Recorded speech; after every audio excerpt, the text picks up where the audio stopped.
In our conversation this week, Lucia, Brawley, and I explore the uncomfortable, real conversations about identity, race, representation, and who gets to say whom is or is not part of any ethnic group.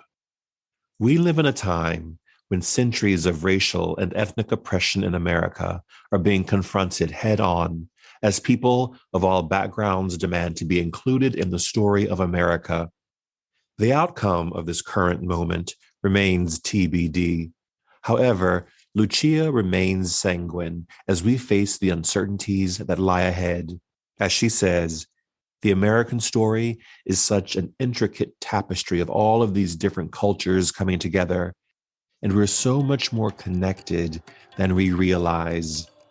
Hello, and welcome to At the Podium with me, Patrick Huey. At the Podium is a multimedia platform that brings together people of different backgrounds, lives, careers, and experiences, but all share one thing in common. They have stepped fully into the transformative power of finding and raising their voices to make an impact on our world today. At the Podium holds a space for people to tell their stories, to be heard, and to bring us inspiration. Today, I am thrilled to share the podium with Lucia Brawley.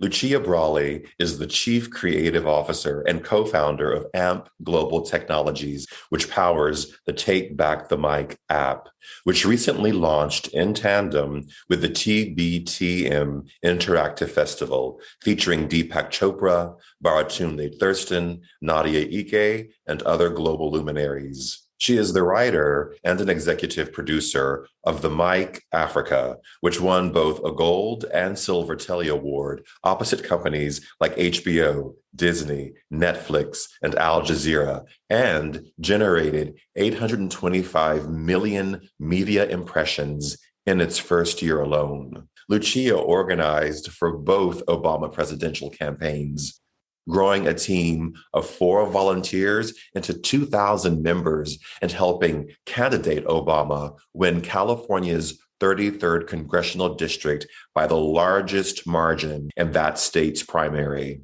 She was recruited to the Huffington Post by Ariana Huffington and is a regular contributor to national outlets like CNN.com, earning a place atop CNN.com's most popular op-eds. She performed as a young ballerina for the Joffrey Ballet and Jacques d'Amboise at New York's Lincoln Center, City Center, and Madison Square Garden, and went on to a successful career in theater, film, and television in New York, Los Angeles, and Europe, starring alongside such actresses as Viola Davis and Angela Bassett, and with great directors such as Barry Levinson and Oliver Stone. Lucia is a cum laude graduate of Harvard University with a Master of Fine Arts in acting from the Yale School of Drama. Lucia, welcome to At the Podium. Thank you so much, Patrick. I'm so excited to be here with you. Well, first of all, we have to say that you and I met in the late 1990s, early 2000s at the Yale School of Drama. And yes, we have not seen each other since that time in person. Oh my God, that's true. I've been following you closely, but I haven't seen you in person since then. And I have watched your life unfold in such a beautiful way over the past 20 years, and just the amazing things that you've done through your acting work. And now you're creating a platform and you're raising the voices of people all over the world through hip hop, through rap, through music. You and your husband are doing this together, and you've literally taken this mission around the world. You've taken it around the world. You're right. I was acting, and then when I had kids, I had to really reframe what it looked like to do what I do, and I would say my identity and my work, what that looked like. And so my husband founded this company, AMP Global Technologies, and at first I started as a supportive wife. I was just like doing the Indiegogo campaign to get him and a small crew to Jamaica, Colombia, and Brazil to shoot with the artists that were chosen by fans on our platform in this show called Take Back the Mic. And they didn't have a return ticket. So I was like frantically raising from everyone I ever knew, you know, in like Facebook DMs. And I got the money to get them home, you know, and complete the shoot. And we ended up getting 2 Emmy nods for that. And that's sort of like, that's when I kind of threw away my idea of how my life was going to go. And I was like, okay, universe, like your plan is way better than mine. Let's go on this ride. Okay, so we got to go back. Okay, I want to talk about this, but I want to go back from when we first met, because we're in a moment now where identity and who we are it's fully on the table for everybody. I think that's one thing that has come out of COVID, is that it's kind of thrown out the map of what we thought all of that looked like. So I want to talk to you. So when we were back both studying at Yale, and during our time there was an organization for the Black students in the drama school that was called the Folks, right? I think it still exists. And it was started, I believe, by Angela Bassett, whom you've worked with in the past. And in our limited understanding of racial identity and who was or was not Black or a person of color and what that all meant, I remember you were not asked to join the group when you arrived at the school, which, looking back on that now, what an oversight, because we had such a narrow view of who was a person of color. But can you talk about the role that identity and race have played in your life in general as you've moved and grown through the world? Okay, this is such an amazing question. And I don't think anybody has ever asked me such a provocative and interesting question. So it is totally fine. I didn't feel hurt or left out that I wasn't invited. I actually, if anything, probably felt both at Harvard, where I was an undergraduate, and at Yale, where I was a graduate student, the most welcomed and embraced by the Black students and Latinx students. And that's always where I kind of felt like I fit the most. And nobody knows what I am. Like probably what I get the most from people of all races is like, are you biracial? But I also kind of look like I could be anything. So anywhere I go in the world, like people kind of wonder if I'm from where they're from. And I think it's an interesting journey for me, and a long journey, because my parents, if you ask them, they would probably, my mother would definitely say she identifies as white. She's Italian American. Her mother came from Italy as an immigrant. Her dad's parents came from Italy as immigrants, but they were, you know, had dark curly hair and full lips. And my grandfather was he was the captain of the Penn State golf team.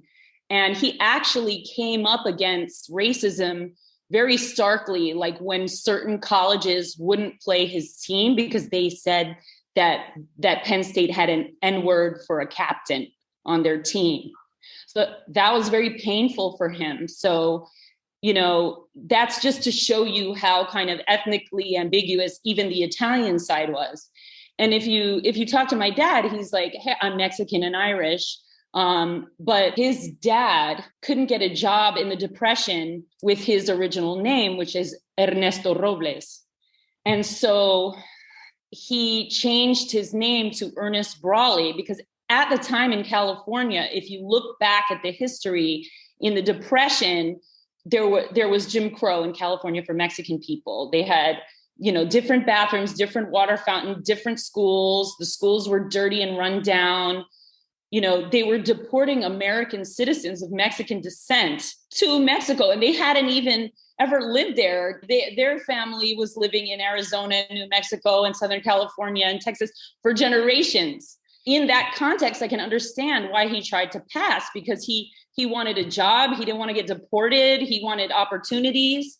And it was painful for him. And I think he even tried to like come out to his family as Mexican.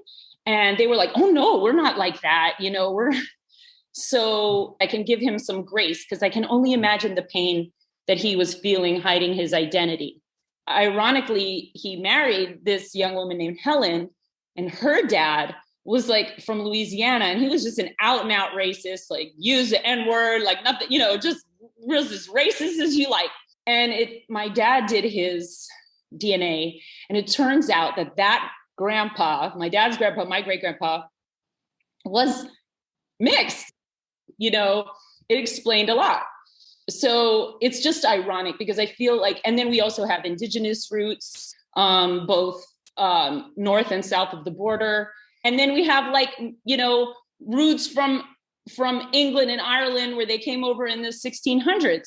So I feel like for me, I am really a living map of America. Like my background it's just encompasses so many of the key parts of the American story. I have never heard racial identity be described as a living map of America.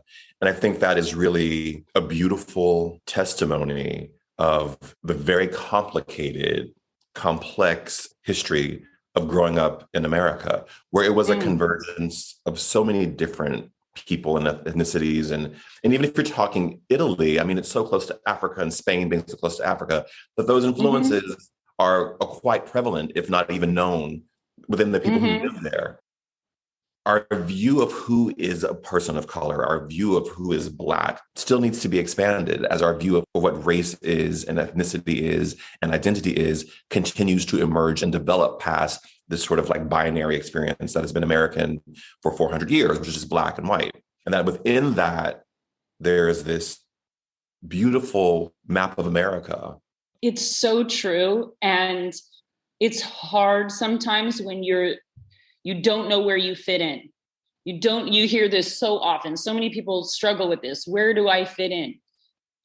Growing up in New York, I was like adopted by the Puerto Ricans and Dominicans. So I was like where I fit in, where I fit in, I felt, But then I went to this like prep school for high school that was just like another planet. And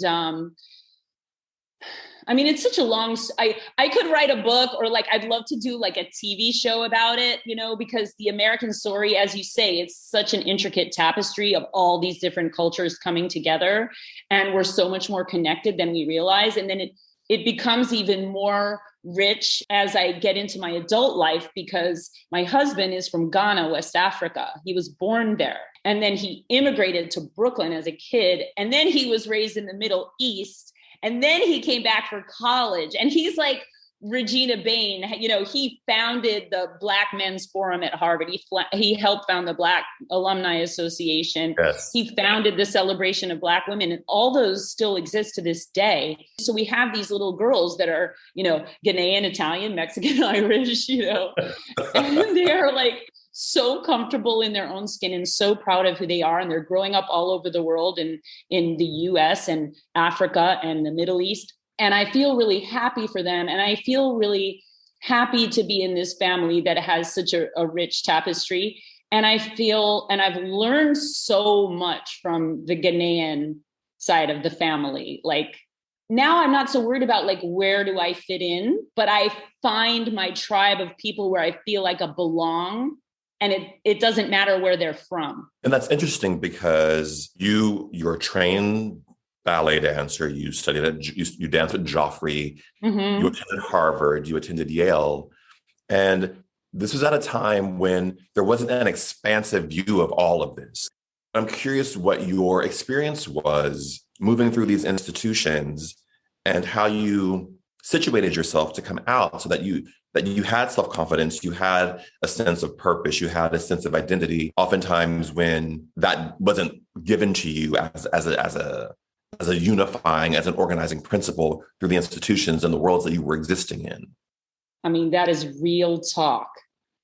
It is so fascinating to me to have this reflected back. And I appreciate you so much for giving this such like heartfelt and sensitive thought that even I maybe haven't, you know what I mean? Like, I'm really touched. You're inviting me to explore something in a way I maybe haven't fully. And so thinking about that, like, I'm very grateful. And you are a wonderful dancer. So I know you're an amazing mover, and it's one of the first things I noticed about you. I'm like, oh my God, he stands like a king, I'm so grateful to dance for giving me that vocabulary of movement, for teaching me artistry. It made you kind of tough. It made you disciplined. It made you very focused. It made you a good student. You had to be. And just the artistry of it all. And it was an incredible form of expression. And I'm so grateful for it because it led really well into acting and into any form of artistry and anything that I do to this day. But it's true. I mean, like Misty Copeland is the first Black American prima ballerina, the first. Today, she is now like, this is the first time this has happened. I mean, at a major ballet institution in the United States, that wasn't only Black people. Right. And she's given such a hard time because her physical body type is not that of the traditional prima ballerina. As with all firsts, she faces a lot of really not supportive reviews of her looks and her body and what she does because she doesn't step into that mold that's been established hundreds of years prior. Jealous haters. They hate her for her feet are amazing. Her extension is amazing. Her turnout is amazing. Pirouettes are amazing. Her artistry is beautiful. She is, they wish they had what she has. I'm telling you, they wish. She's incredible. So, but that's what we're dealing with, she's the first, like think about that. Like she's the Jackie Robinson of ballet. So yeah, growing up in that, it was not diverse. It wasn't as diverse as it should have been, but coming up in the Joffrey was really special. I ended up going to School of American Ballet, which is part of New York, the training program for New York City Ballet. But I started in Joffrey, and Joffrey was different because people don't know this, but Robert Joffrey was I think he was a Lebanese immigrant.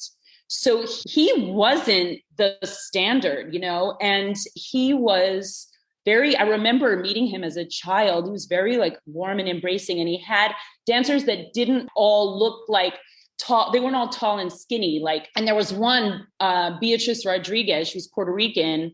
And I used to just watch her all the time because she was the one that I could look to oh, so I could be like that. There's an example. See why representation matters.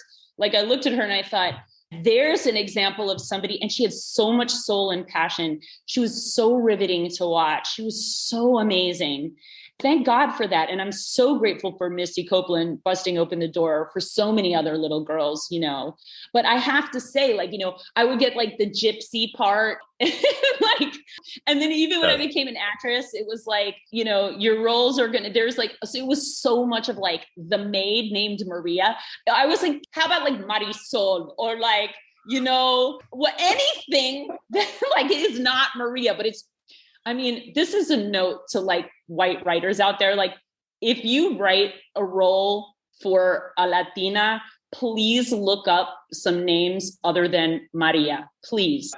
It's getting better, but the roles, were maids or the tough detective or a nurse, but it wasn't the full range of human experience. And it's still not good enough, but it's better. I'm sure you remember this, Patrick, when you would go audition, it was the main roles were assumed white. It didn't even say their race. It was just assumed white, probably with blonde hair and blue eyes, even at the time, especially for women. The other roles, supporting characters, it would be any ethnicity. Do you remember the casting sheets? Oh, yes. Any ethnicity. So it was the white people were competing for the leading roles, and everybody else was competing. Every race on earth was just competing for whatever part they could get. I remember this was in the early 1990s when I was an undergrad, and we were doing a show called Bloody Poetry, which was about the relationship between Mary Shelley and Byron and all those people. And it was my senior year of college, and I really wanted to be in this play.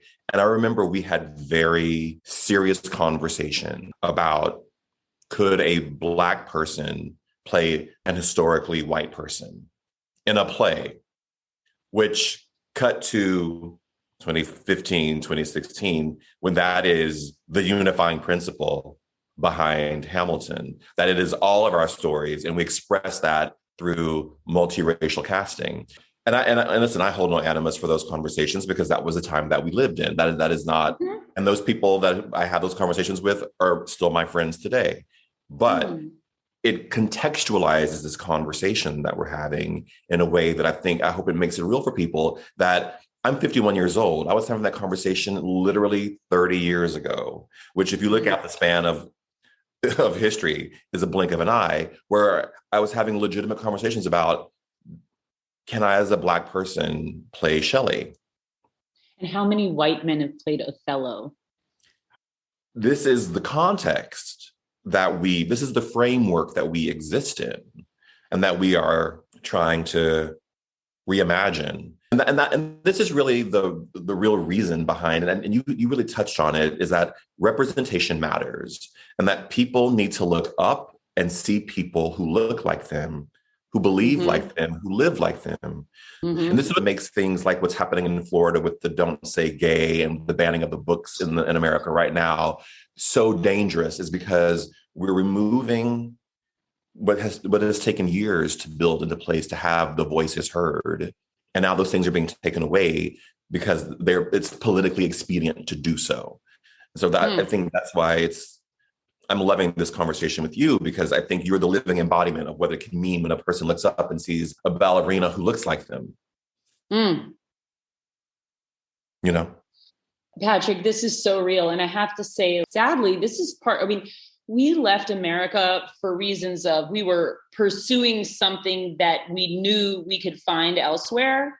But there was also the feeling of there are things about American society that aren't good for our daughters.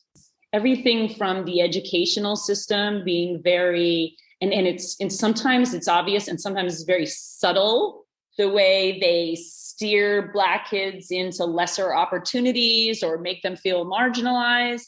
And then more obvious things, like obviously the police in America toward Black people. And, if your name is one thing, it's harder to get a job. If your hair is one way, it's harder to get a job. Obviously guns, and guns and school shootings and things like that. We were just like, there are countries all over the world where people don't live this way.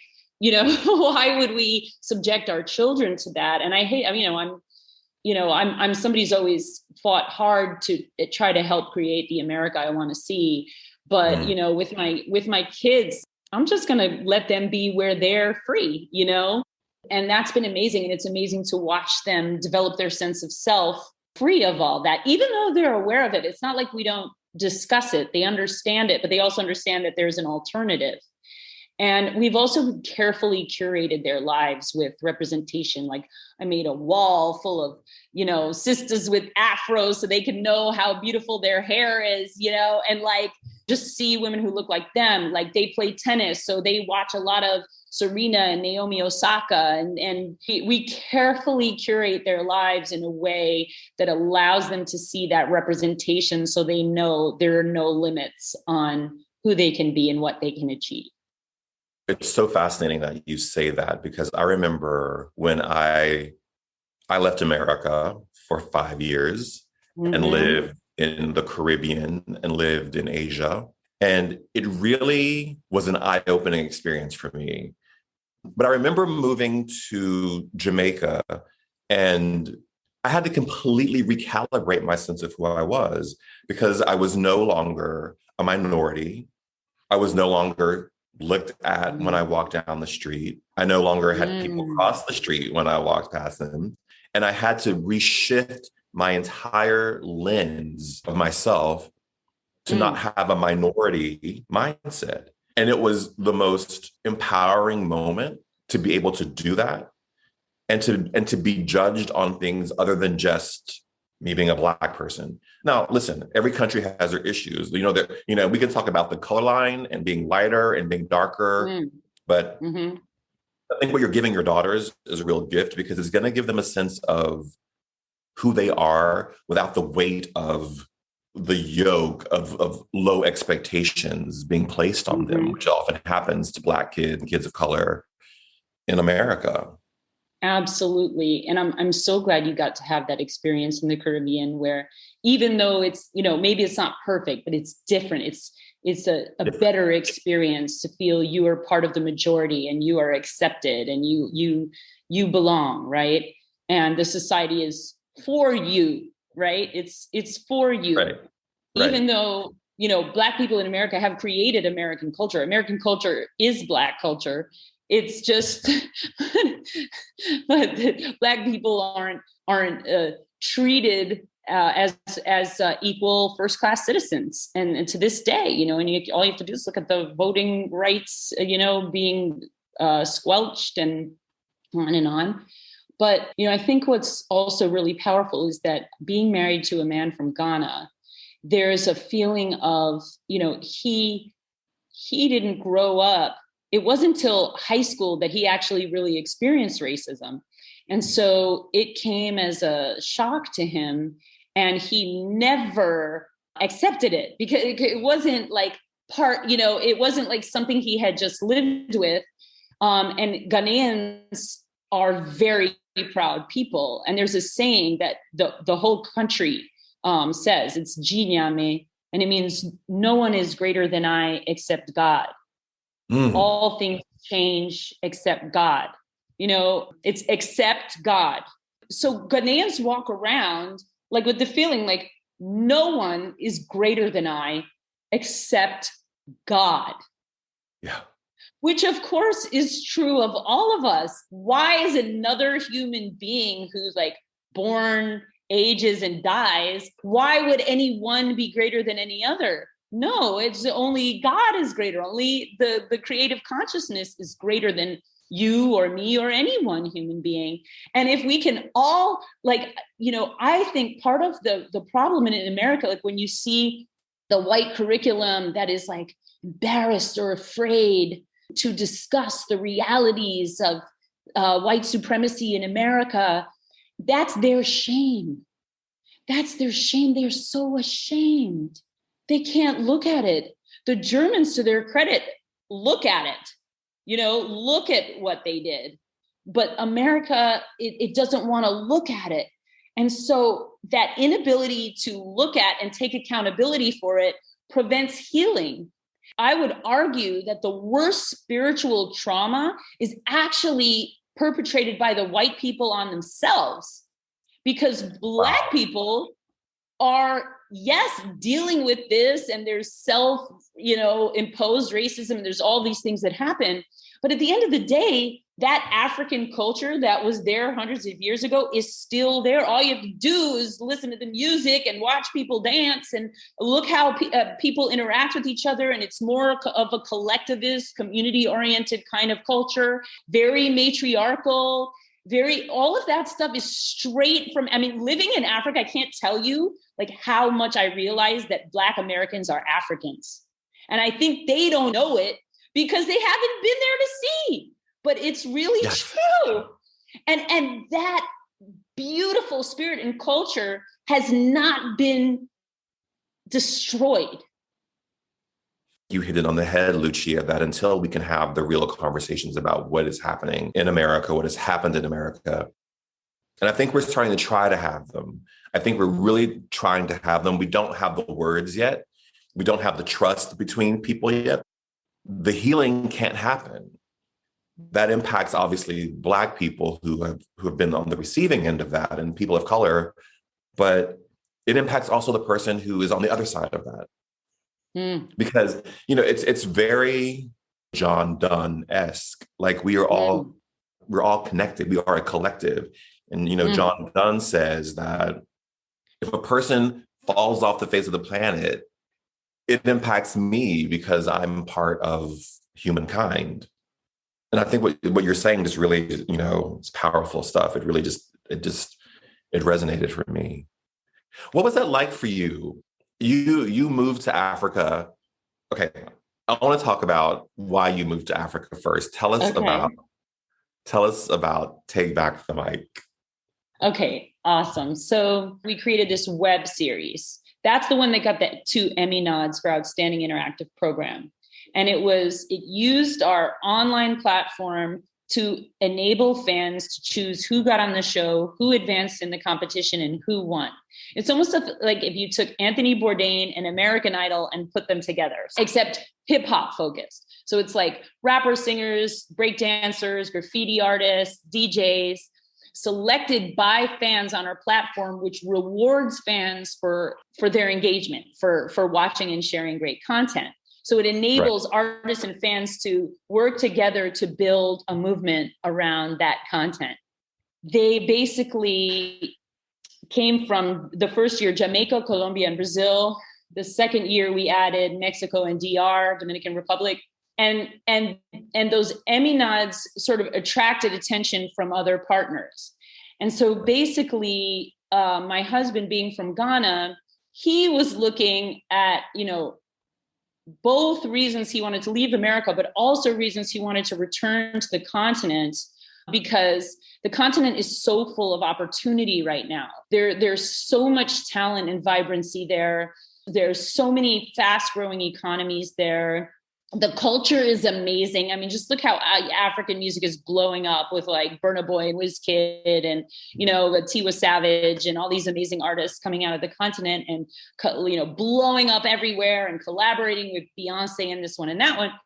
So we were like, hey, it would be amazing to go to Africa. It would be amazing to do our show there, and it'll be easier because we can produce the show there for less money, get all these amazing artists, and highlight them for the world. So that's what we did. We did the first 2 seasons. The first season, we were in 6 countries. The second season, we were in 10 countries. The first season, we were broadcast in 8 countries. The second season, we broadcast in more than 20 countries. We ended up winning 2 Telly Awards, gold and silver, opposite the biggest media companies in the world, Netflix, Disney, HBO, and all interactive, all the fans choosing the artists, and all these previously unknown, amazing talents from across the continent, so gifted, so beautiful, so powerful. And showing the diversity of the continent, from Morocco to South Africa, from Nigeria and Ghana and Senegal to Kenya and Rwanda and Ethiopia.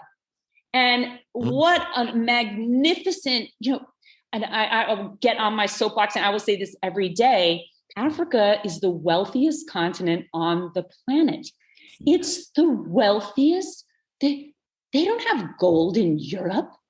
Where do you think the gold comes from? It comes from Africa. The diamonds, all the minerals, everything in your cell phone, oil. How about culture?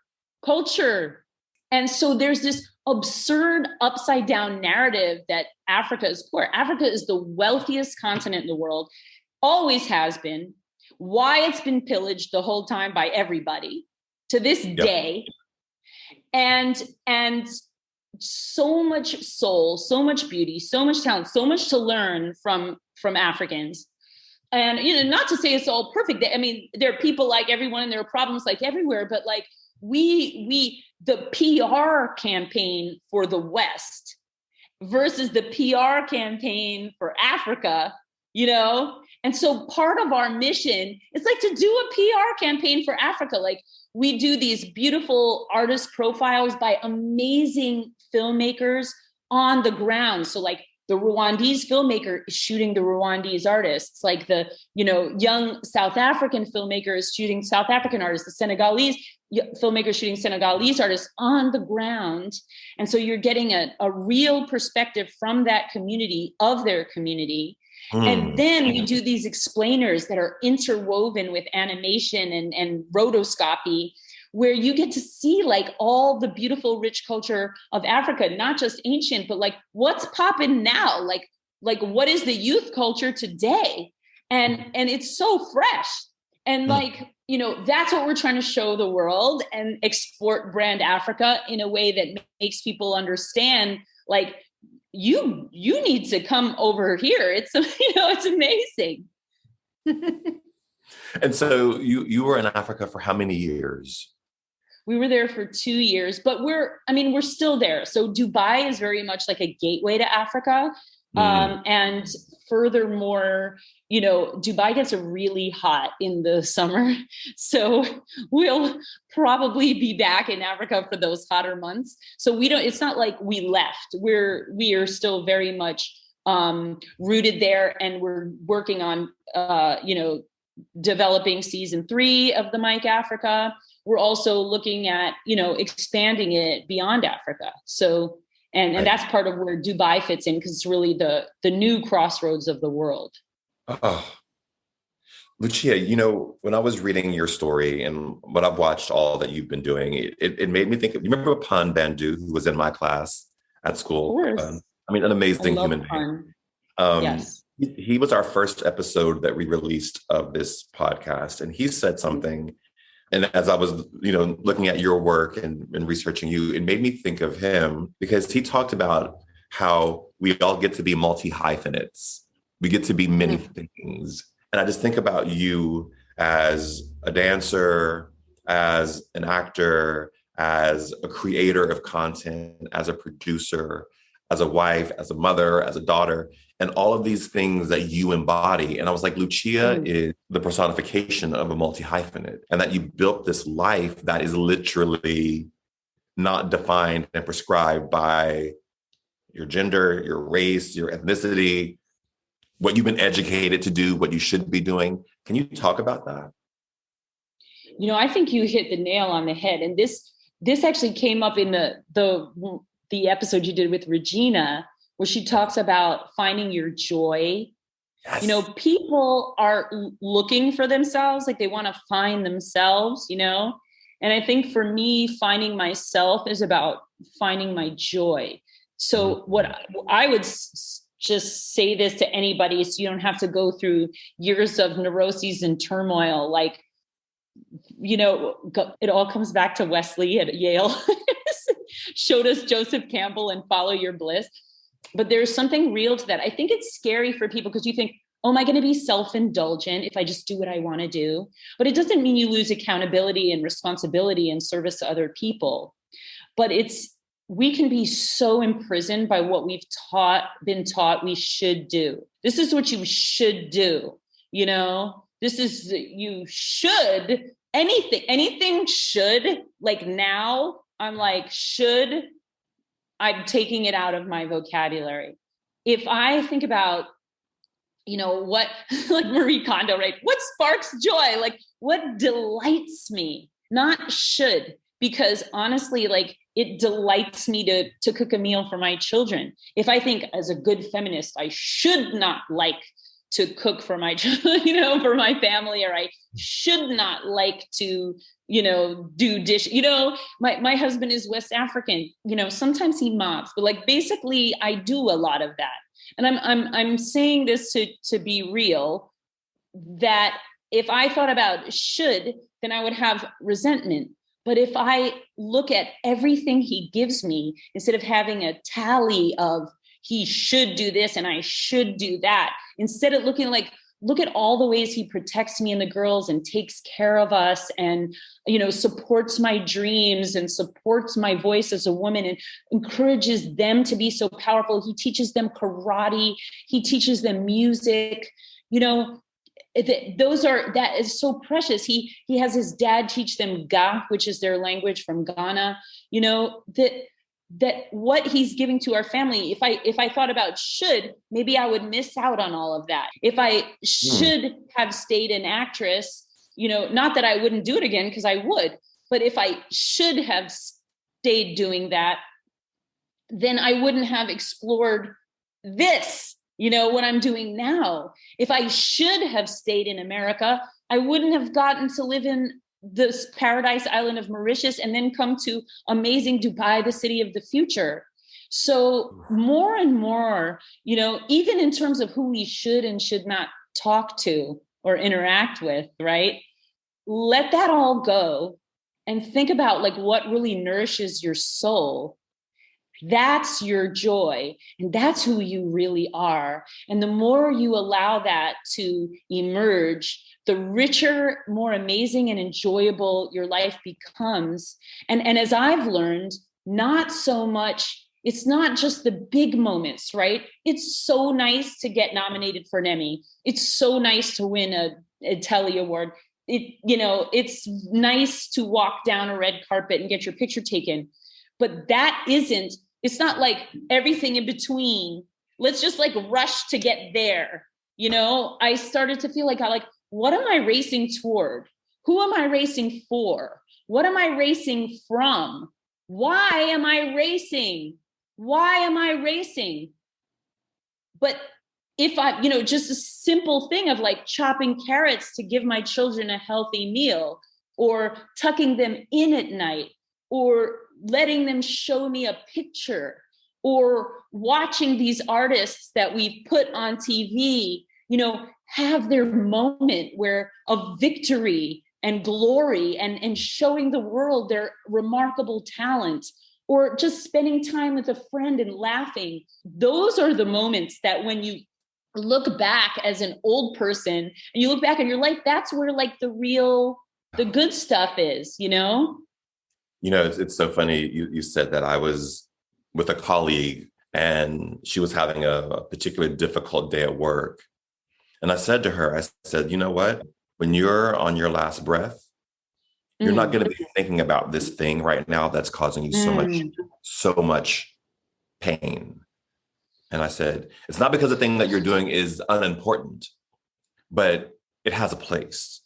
And if it's stealing your joy, you got to release it really fast, because I don't want my last breaths, and they won't be reflecting upon the things that have brought me unhappiness or caused me pain. So I think what you're saying is right on. Yes. And I think, the pain is real. Like the pain it's real, and it really hurts. And I think that this is something I'm learning, in the past year. Running from the pain, running from the things that make you feel ashamed. And sometimes the pain is things that have been done to us or things that have happened. Yeah. But sometimes the pain is things we've done. We're all human. Like we've all done things we're ashamed of, we regret, we've hurt people, we feel remorse, And sometimes that's the deepest pain you don't want to share with anyone, because you're like, if they knew, they wouldn't love me, I think doing a deep dive, and this is one of the things about COVID, where you like, when you were stuck in the house and you had nowhere to go, it was like people either they were like, see ya, or, you had to like have a kind of come to Jesus moment. It's like, if you have the courage to do a deep dive into the pain and process it, preferably with help, whatever that looks like for you, but to process it in a way where you go, like, if my friend made a mistake, I wouldn't be like, screw you, I hate you, you would be like, it's okay. Like, you're human, live and learn. Like, it's okay, So if you can give yourself that grace of like, yeah, okay, so you made mistakes, you regret it, you feel stupid, you're ashamed, you're embarrassed, but like, look at it, deal with it, because it's all the stuff we do to distract and run away from it that hurts us. And if we can just like sit with it and breathe with it, meditate, find your feet, you know what I mean? Like, give yourself a little like, it's okay, just like you would for a friend. Then you can process and heal that pain and trauma in a way that allows you to be more joyful. So actually going toward the pain in a healthy way is the way to find the joy. I have one question left for you, Lucia. We were talking about people who have found their voice, people who have released their voice. And I want to know what that means for you. And have you found your voice? I think I found my voice. I think I'm finding it now. And it's an amazing feeling as a woman, because I think as a woman, so often we're told to, play small and not rock boats, be nice, accommodate. And some of that comes naturally and can be very beautiful. And there's no should, right? But at the same time, it's limiting. It's limiting. And when you look at the vitriol that is reserved only for ambitious women, the levels of venom reserved for women who don't know their place, it's terrifying. And it makes you go, maybe I don't want that. Like, maybe I shouldn't go there. But at the same time, you don't want to limit yourself. And by the same token, if spending time with your family is what makes you feel good, you don't have to go be a go-getter to prove your feminist worth. Again, what is authentically joyful for you? And I think more and more as women, if we can tap into that, then because, strength and success, we've been conditioned to think it's male. So, but we don't have to be men to be strong and successful. We can define that for ourselves. So I would say I'm in that process right now, and I'm really enjoying it. And it's very liberating. And I would love to save other women some of the grief and struggle that I went through to get here so that they can experience it earlier. But maybe they already are experiencing it earlier because they're younger and they're at a different point on the continuum. Right. You know what I'm saying? Yes. Yes. Lucia, thank you. Thank you so much for your time today. It is so beautiful to hear your voice and to see you. One of the beautiful things about that program that we were in together is that it's such a unique experience that I feel like I'm bonded with all the people that we encountered there over our time. And it just, time does not diminish the love and the respect, because we survived a very beautiful, unique, complicated 3 years together. And so I'm so grateful to you for today. I'm so grateful to you, Patrick. Thank you so much for convening these conversations and for allowing a space in the world for them to happen, because they really matter. Oh, thank you. And to those of you who are watching and listening, remember, we all have a voice. Use yours wisely. Bye, everyone.